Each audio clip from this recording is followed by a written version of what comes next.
Welcome back to today's Parenting Academy live Q&A. Today we're going to talk about a topic that is actually hard for all of us, but particularly challenging for our kiddos with developmental disabilities.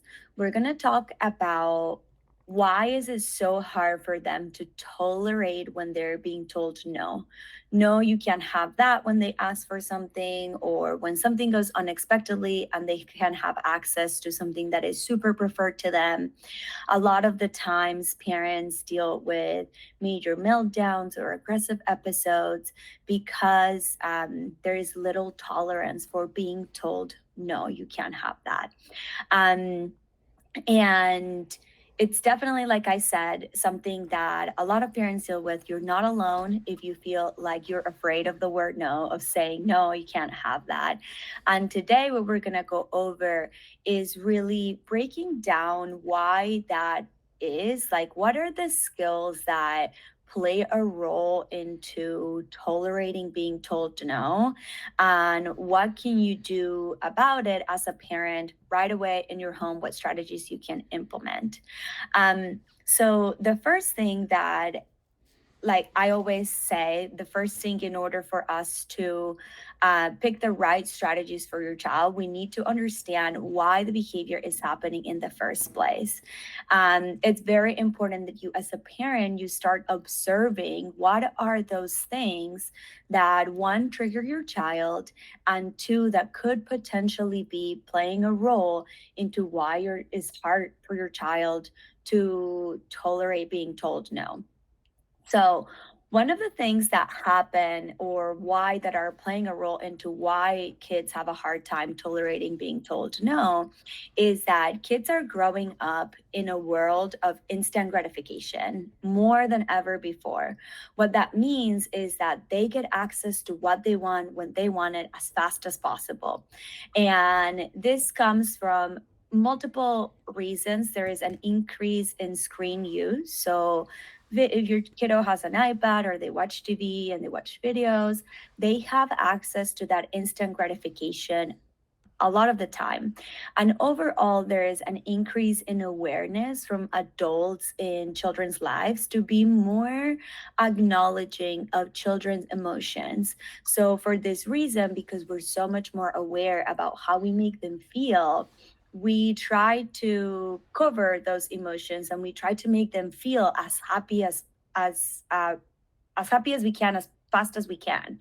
And because of this, we are essentially taking away their ability to practice being frustrated, to practice tolerating disappointment, to practice all of those negative emotions. Um, if you have ever been at a store and your child asks for a toy or a candy, and just to avoid the social embarrassment, you just buy it for them because you know that if you tell them no, it's going to lead to a meltdown. That is us, essentially, adults giving in to that instant gratification. So, in this instance, what's playing a role is their inability or lack of skills in delay clarification and frustration tolerance, which is something that we want to teach.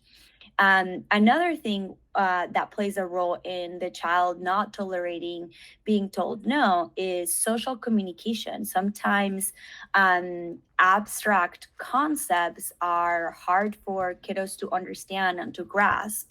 So, for example, if you tell your child that they can have juice, they may hear that they will never have juice again.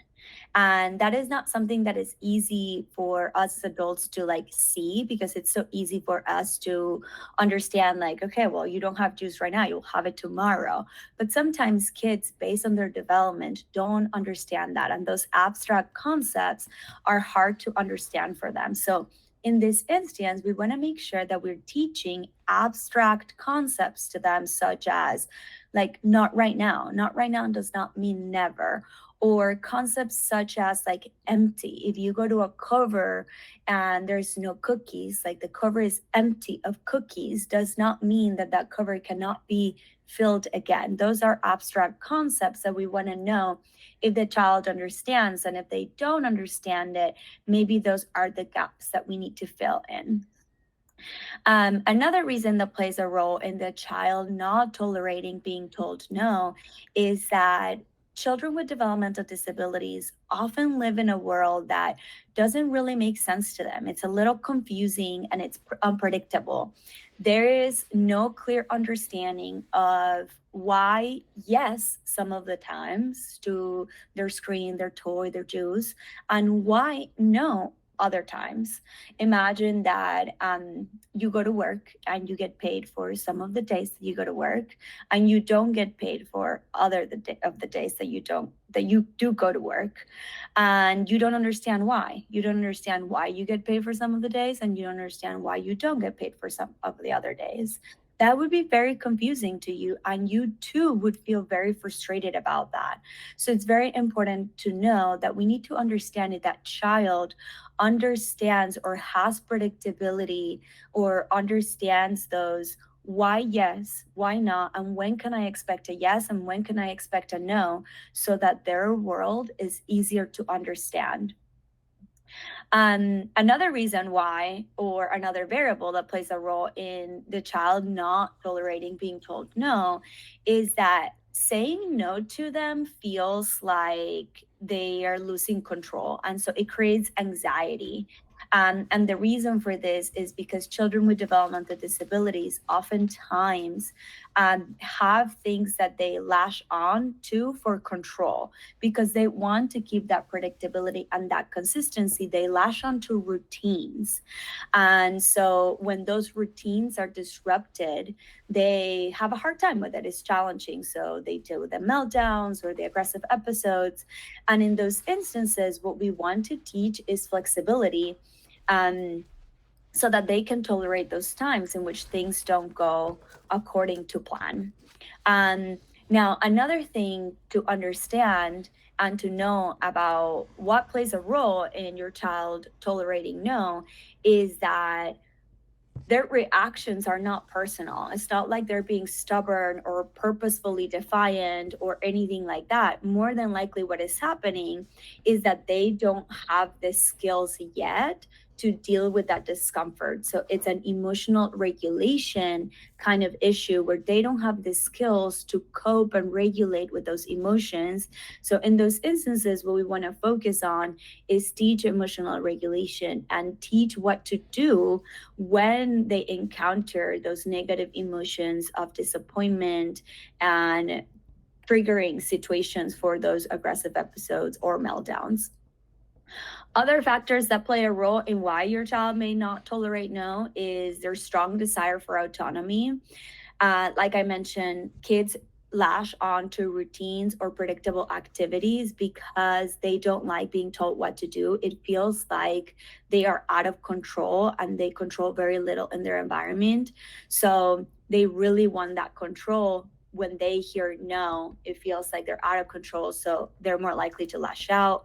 There's also sensory playing a role in this. It's a sensory overload concern, which leads to dysregulation. And so if they don't have the skills yet to cope with those negative emotions, they are more likely to engage in those behaviors if they are dysregulated and if they're feeling like there's a lot of sensory coming at them. Um, Another part is their logical brain is not really like developed for whatever situation they are in.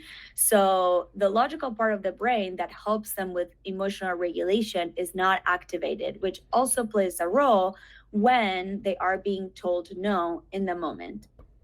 So, as you can see here in this list, there are multiple things that we need to observe or see that are playing a role in why your child is not tolerating no. And so it's very important that as parents and adults in the child's environment that we observe them to know what is true to that particular child, because all of these things are not true for every child. Every child is different. So we need to really be able to identify the reason why that would be. So again, to just kind of summarize, those reasons why they could be having a harder time tolerating being told no is because they don't have the skill sets for delayed gratification or to tolerate negative emotions like disappointment and frustration. They don't have understanding of abstract concepts.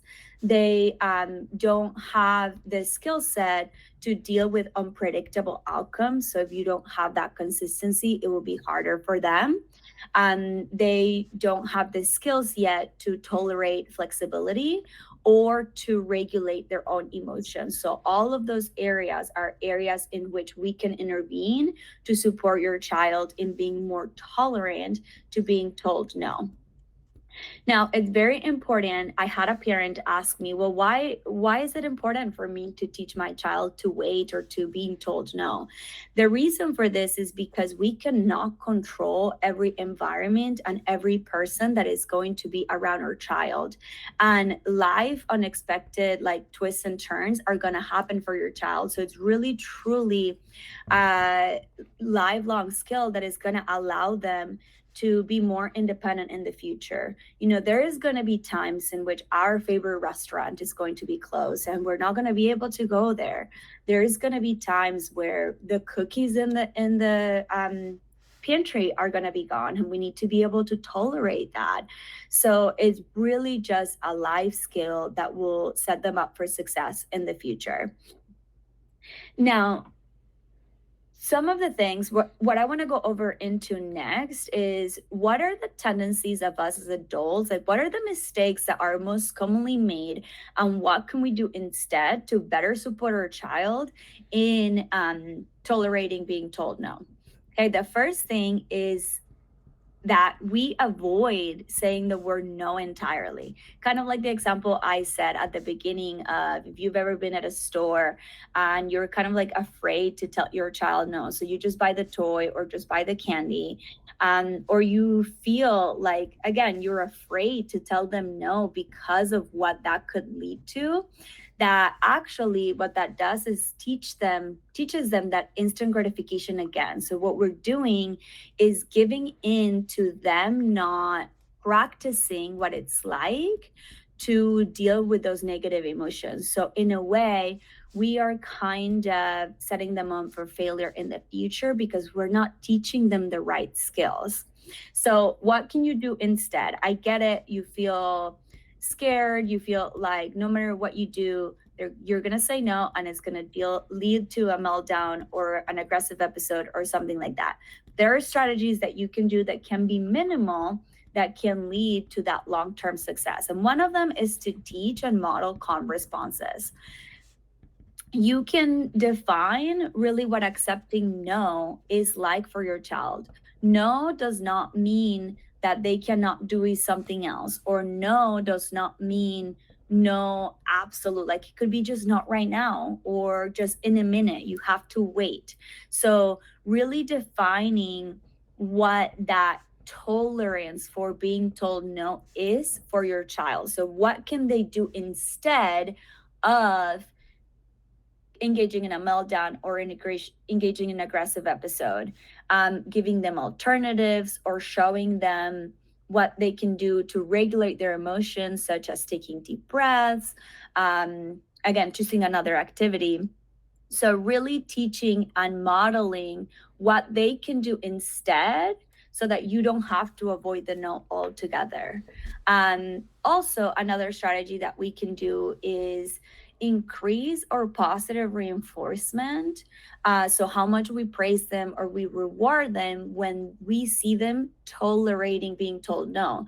Because I am sure that for your child, it's not like 100% of the time that they don't tolerate it. So the times that they do tolerate it, I would go very heavy on praising them and rewarding them and making sure that they know that that is something that we want to see more of in the future. Another thing that is a common mistake that parents make is giving in after a tantrum or in the middle of a meltdown. So you have established your boundary. You have said, I am not going to buy you that toy at the store or no more screen time. But your child engages in that meltdown and that aggressive behavior. And just to keep it at bay and to end it, stop it right away, you just give in. And what that does is that reinforces the behavior of melting down or the aggressive episode. So they're more likely to do it in the future because they know if I do this, I will get what I want. So instead, what you can do is really use empathy, understand and acknowledge their emotions, but keep your boundary. So you can say something like, I know you really wanted the iPad, and I know it's hard when the answer is no. I understand, but the answer is still no. You still can't have the iPad. And then you can go into strategies on how to calm them down. So, remaining with them and making sure that you're modeling breathing exercises, that you're helping them calm down. If there is aggression, make sure that you're keeping them safe. But you want to keep that boundary. Keeping your boundary will allow your child to learn that you mean what you say and you say what you mean. Um, and then another thing that parents do that is a common mistake that doesn't allow your child to learn those skills in the future is just kind of expecting the child to deal with it or saying no without the support and the teaching. Like I mentioned before, the reasons why children do not tolerate being told no is because there is a lot of skill deficits that could be playing a role. So just expecting them to tolerate the no without proper understanding of why that is happening in the first place is not going to be effective. So again, observing them and understanding and really teaching them what that looks like would be an effective strategy for this. Um, the last thing I want to go over with you guys is a couple of questions that will help you reflect on your behavior, because in order for you to see change in your child's behavior, it starts with changing your behavior first. So with these questions, hopefully they'll allow you to reflect on how your behavior can change to lead to those changes in behavior in your child. The first question I would ask is, am I consistent with my boundaries? Again, do you say yes sometimes and no sometimes? And does your child understand when you will say yes or when you will say no? So, am I consistent with my boundaries? Do I avoid no out of fear of a meltdown? Um, how often do I reinforce calm responses to a disappointment? So, am I really telling my child that I like when they respond appropriately when I tell them no? If not, that is a good place to start. And the last question is, what is one simple way that I can practice telling my child no this week? It doesn't have to be high stakes. It doesn't have to be no to their iPad or their most preferred item.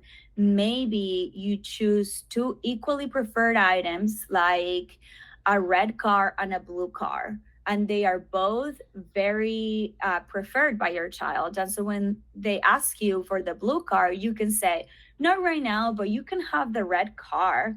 And this way, it's teaching them how to tolerate the no without a high stakes situation that will actually lead to a meltdown and to an aggressive episode. And that's what I have today. We'll open up for questions. We have any, Alec?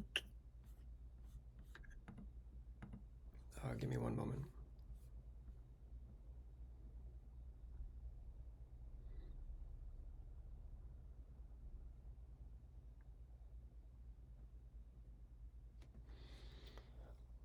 We have a question on how to teach their kid to not have a meltdown after the nose. Is there any strategies that you suggest to prevent meltdowns? So, to prevent the meltdown, we're going to do everything that we talked about, build in predictability and routines in your child's daily life.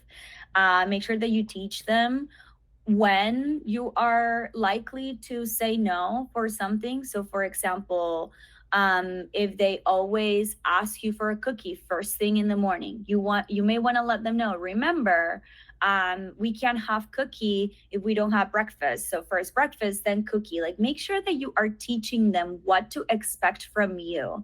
And that is the best preventative strategy in terms of in the moment.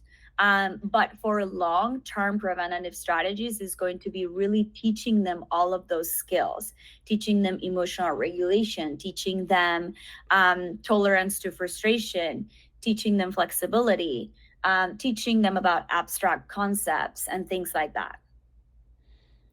Do you have any? Another question that came up was, do you have any suggestions for staying calm in those situations? The mom says, I know that it shouldn't be a big deal because my child's just a kid, but it really bugs her when her child doesn't respond accordingly. Yeah, totally a valid question. And this is a question I get from a lot of parents of what can I do in the moment to remain calm. And one of the first things I always recommend is to just stop. It's almost like a habit, right? You are responding immediately and automatically to your child's responses. So you're immediately feeling annoyed or immediately feeling like, I don't like it. And so if you just have a post it on your wall or something that tells you, like, stop for a second, take a deep breath, and that alone will make a big difference on how you would respond to your child.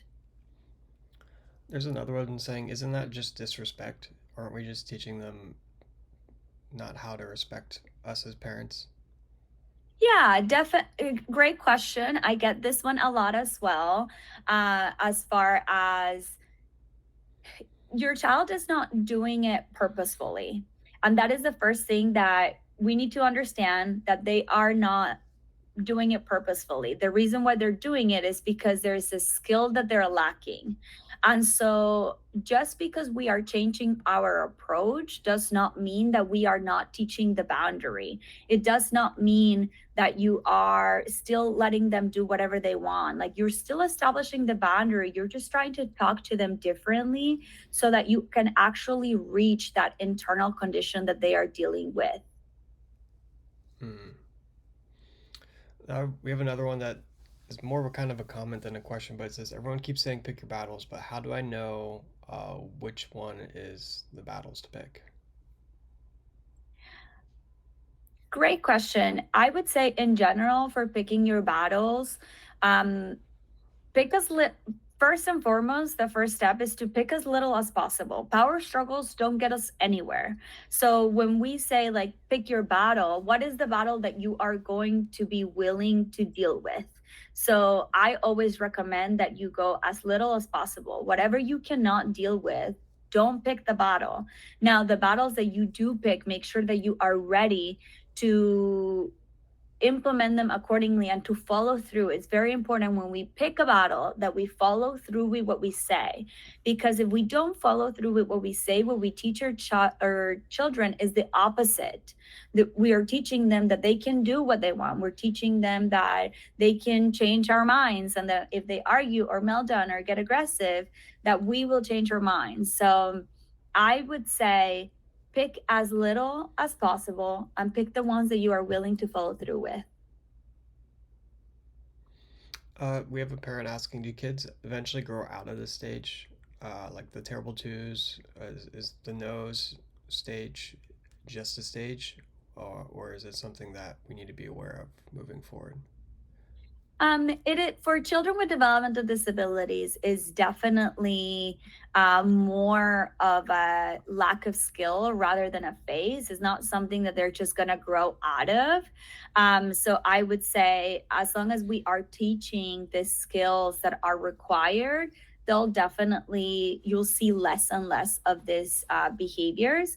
But it definitely requires that you teach a skill. It's not something that they're going to come out of on their own, or that a phase that will pass on their own. It's something that will require attention and that requires some teaching. We have another one that's saying, are there any things that you recommend that we practice as parents to prepare for these situations ahead of time when we're not already in the thick of it with our little ones? Yeah, I would definitely practice tolerating negative emotions. So like I mentioned, a big thing that is happening with all of our kiddos, and particularly those with developmental disabilities, is that they are so used to instant gratification. So, the biggest thing that I would recommend to practice is to practice delayed gratification. Delayed gratification means you have to wait or you don't get what you want right away. When you don't get what you want right away, it leads to you feeling frustrated, disappointed, like you have to deal with all of those negative emotions. And the more that we're able to practice them, the more that we equip them to deal with those emotions in the moment. We have another one regarding kind of on the same topic of how do you teach them to get away from instant gratification. This one, the mom's saying like she's been trying to get her kiddo to stay off her iPad and have less screen time, but every time she tries to do it, the kiddo, tantrums and escalates. She says she's tried to stay calm, she's tried being firm, nothing seems to work. Is there anything that I'm doing wrong or that you suggest when a kiddo just like really takes it to level 10? Yeah, it is probably, if kiddo is still taking it to level 10, no matter what you're doing, it's probably because you're going too high of an expectation for where the kid is at.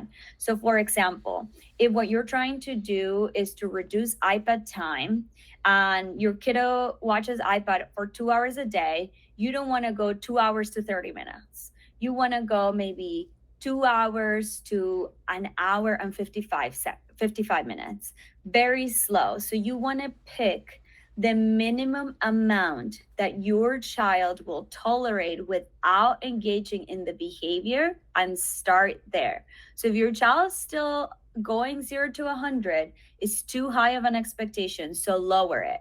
Even if it's just 1 minute, over time you'll be able to increase that time and make it easier for yourself in the future. Cool. I think that was the last one. Okay. Well, I don't have any, so I guess this is it. I'll see you guys next week. Sweet.